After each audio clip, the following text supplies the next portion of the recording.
Okay, let's have a look at question 13. Now in this question, it's all about calculus. And there are two parts to this question. Part A requires an understanding of the equation of a tangent to a curve. So watch video 37 if you need that skill before having a go at the question. And part B requires the knowledge of finding the area below curves and especially between two curves, which is video 44. So practice those before having a go at these questions. It also says in this question you must show detailed reasoning. So it wants you to very carefully state all the steps to your working and show algebraically how it gets to your answer. There are points at which you could type things into your calculator and it can do part of the algebra for you, but they want you to do it yourself, and showing the detailed reasoning means they want to see that and they will not give you the marks unless you show that detailed reasoning. Okay, let's have a look at part A. The point P with coordinates 2, 12, so let's write that in, lies on the curve y equals 8x minus x squared. So this is the curve 8x minus x squared. The tangent to the curve at P, so this straight line, meets the y-axis at the point R, as shown in the diagram. We want to determine the coordinates of the point R. Okay. Well, I know if I can find the equation of this line, which is a tangent to the curve, I can then find the y-intercept of that equation. So, to find the equation of a tangent, step 1 is to find the gradient function for the curve, and that is dy by dx. dy by dx for this curve, 8x differentiates to 8, negative x squared differentiates to negative 2x. So 8 minus 2x is the gradient function for the curve, and that will tell me the gradient at any point on this curve. So when x is 2, because I want the gradient at the point P, because the gradient of the curve at the point P is the gradient of this tangent. When x is 2, the gradient of the curve is equal to 8 minus 2 lots of 2. So I simply substitute into this gradient function. And that gives me a gradient of 4. So that is the gradient of the tangent to the curve. So the equation of the curve, so the equation of the line RP is given as either y minus 12 equals 4 lots of x minus 2 using the equation formula y minus y1 equals m lots of x minus x1, if you know that way of doing it. So where you use a specific y coordinate, a specific x coordinate, and the gradient, and you simply substitute those into this formula, you get that. Or if you prefer the y equals mx plus c form, you get y equals 4x plus c, substitute in 212 to find c. So 12 equals 4 lots of 2, 8 plus c. So c is therefore 4. And therefore you've got the equation y equals 4x plus 4, either through rearranging that or through finding c and then writing it down. So that's the equation of the tangent. We want the coordinates of the point R. R is the y-intercept of the tangent.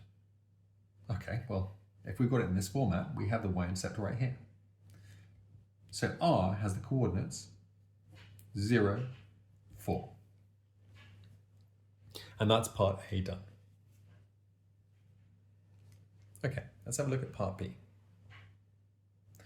Part B asks us to determine the exact area of the region OPR that is bounded by the curve from O to P, the tangent PR, and the y-axis. So if we look at the curve, I'm going to just put this straight underneath here because we don't need part A for that. If we look at the curve, we're looking for the region OPR, which is effectively this region here. So that is the region I'm trying to find the area of.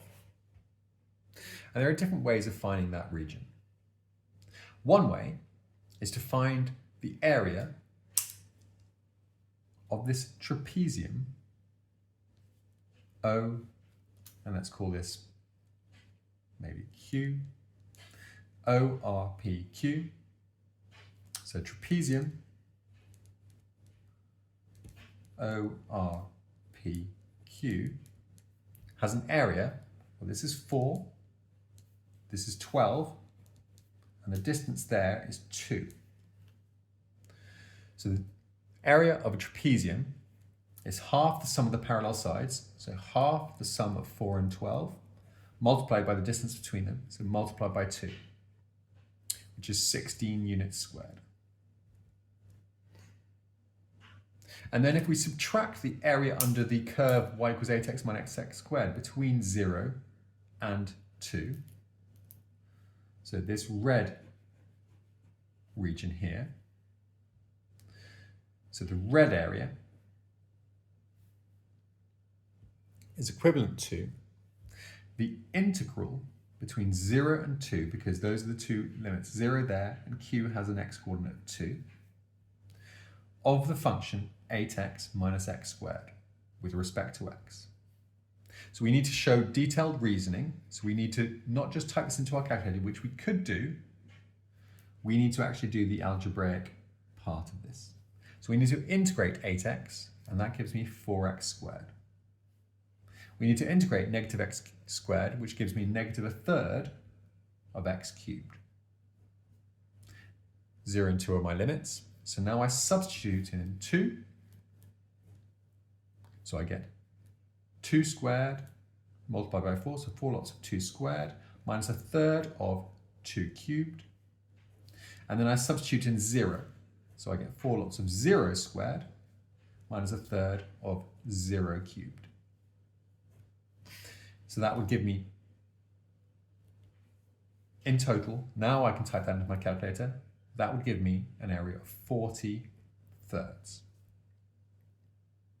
So my area that I want, that region there, that region in that little space there, is the area of the trapezium, the area of the entire section, subtract this red area.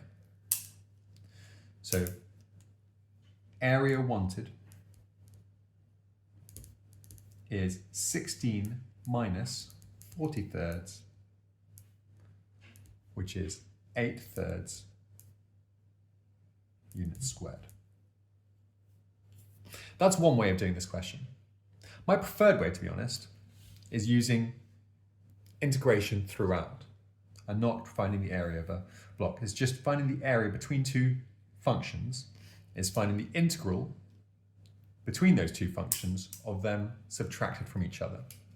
So that is effectively the integral between 0 and 2 of the function on top. The function on top is the straight line. We found what that was in the first part. That was 4x plus 4.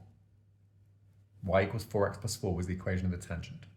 Subtract the equation of the function below, which is 8x minus x squared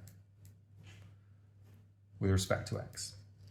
So if I do the subtraction of those two algebraically, and then I integrate, so I integrate the function 4x subtract 8x, that's negative 4x. Subtract negative x squared, that's positive x squared, so positive x squared, negative 4x, and positive 4 with respect to x. So all I need to do is if I integrate this between 0 and 2 properly, I should get the same answer, and that should be the final answer. So that gives me 1/3 of x cubed minus 2x squared plus 4x. So now I substitute 2 in, I subtract what I get when I substitute 0 in, and that gives me 8 thirds.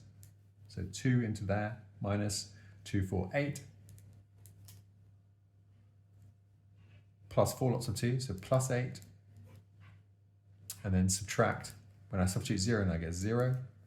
And that gives me simply 8 thirds units squared. That's my preferred way, but either way is absolutely fine for answering this question.